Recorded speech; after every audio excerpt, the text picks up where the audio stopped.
Well, good morning, folks, and welcome back to the farm. She's an absolute beauty of a morning here this morning. Looking at the trailer there, half the lumberyard and a bunch of bikes. You know what that means. May long weekend, headed to the cabin.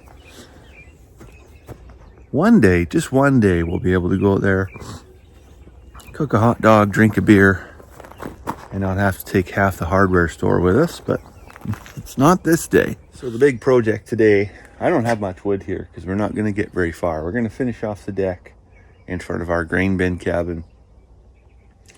And we're going to build the frame for an outdoor cookhouse. And then the two rough cut boards on the very top there are for a project on the mother-in-law's greenhouse over at her house.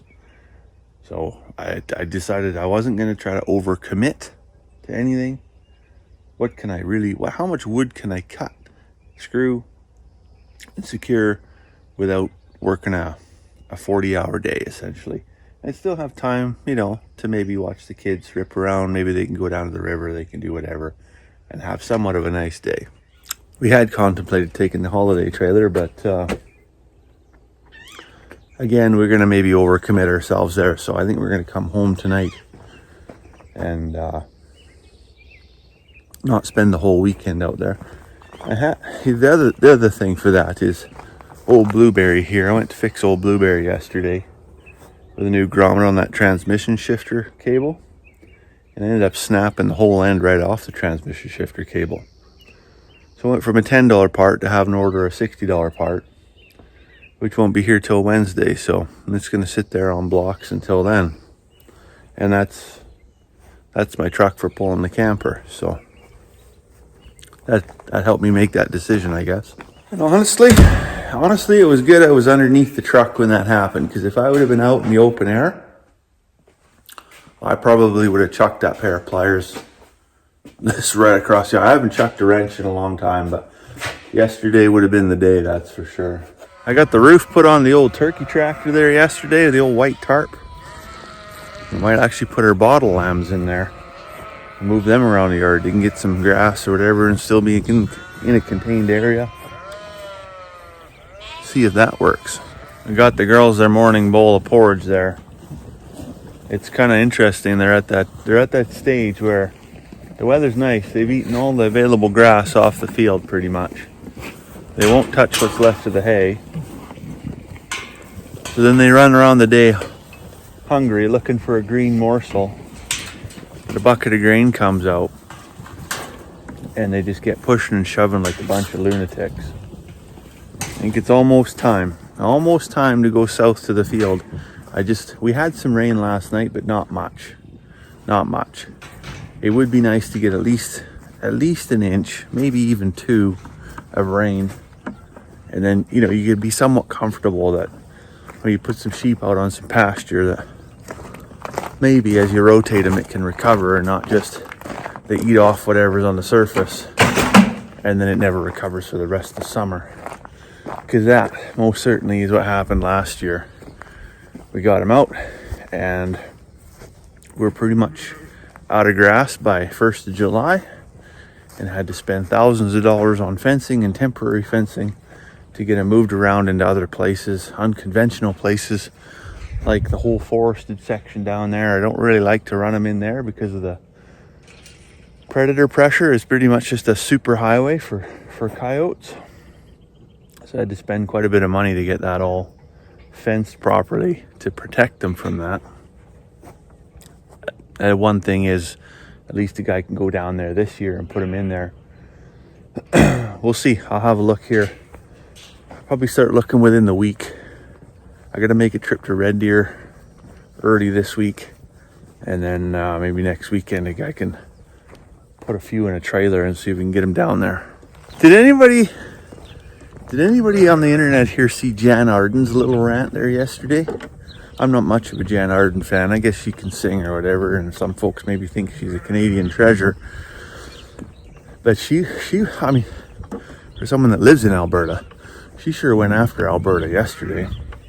But not so much Alberta as a province or as an organization or as a as a body. She went after the people. She called them whining, sniveling, lots of other stuff. Wackos, separatist wackos. And it's tough. It's tough when you take a big paintbrush and take broad strokes over top of everybody like that. Because there's a lot of people in Alberta that want to separate, sure. But I think the overwhelming majority of Albertans aren't looking necessarily to separate, but they are looking for change. And that's through electoral reform, that's through balancing of equalization payments, that's through general recognition of the contribution that the province makes to the Canadian economy. If we could work on those three things, maybe there'd be less wackos. I don't know. I don't really know what the answer is there, but I think if we started there, it'd be a lot. There'd be a lot less rumblings. Well, I tell you, things are really not going according to plan here. I was going to take my truck, hook on the quad trailer, take the bikes and everything out, and just go for the day, come home tonight. And then we got thinking about it. Well, the kids really want to stay overnight.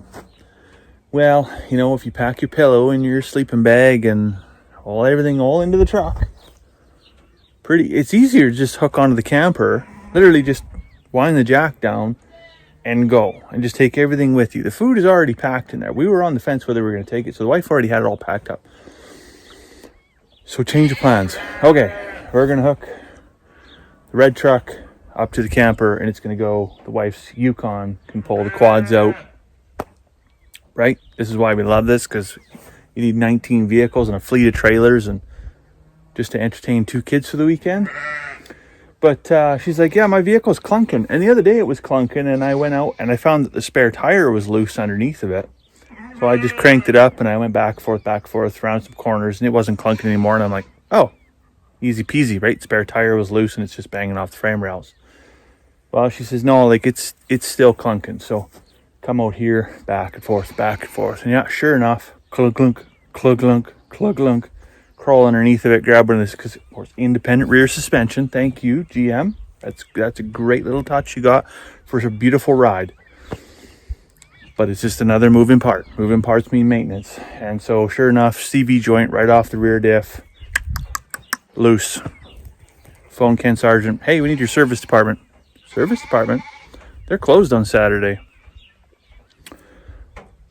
That's pretty handy when you spend $100,000 on a vehicle, but yeah, I guess it's just going to sit there parked for the rest of the weekend, and we'll figure it out on Tuesday morning.